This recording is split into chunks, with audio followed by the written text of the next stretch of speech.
আসসালামু আলাইকুম ওয়া রাহমাতুল্লাহি ওয়া বারাকাতুহু। মৃত ব্যক্তিকে রাষ্ট্রীয় মর্যাদা দাফন করা কি ইসলাম সম্মত? রাষ্ট্রীয় মর্যাদায় দাফন করার যে প্রক্রিয়া আমাদের সমাজে চলমান আছে, সেখানে ডাকডোল পিটিয়ে তাকে দাফন করা হয়।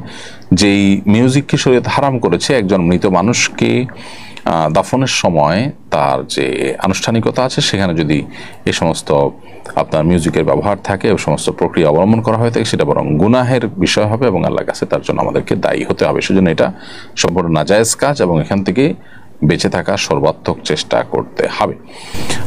রাষ্ট্রীয় মর্যাদায় দাফনের নামে এই ধরনের গুনাহের কাজ হলে সেটা সেই মর্যাদা গ্রহণ করা থেকে বিরত থাকতে হবে আমাদের, যাতে কোনোভাবে তথাকথিত রাষ্ট্রীয় মর্যাদার নামে সামাজিক সম্মান নিতে গিয়ে অন্তত একটা মানুষের জীবনের শেষ মুহূর্তে গুনাহ করতে করতে তিনি যেন আল্লাহর সাথে সাক্ষাৎ না করেন।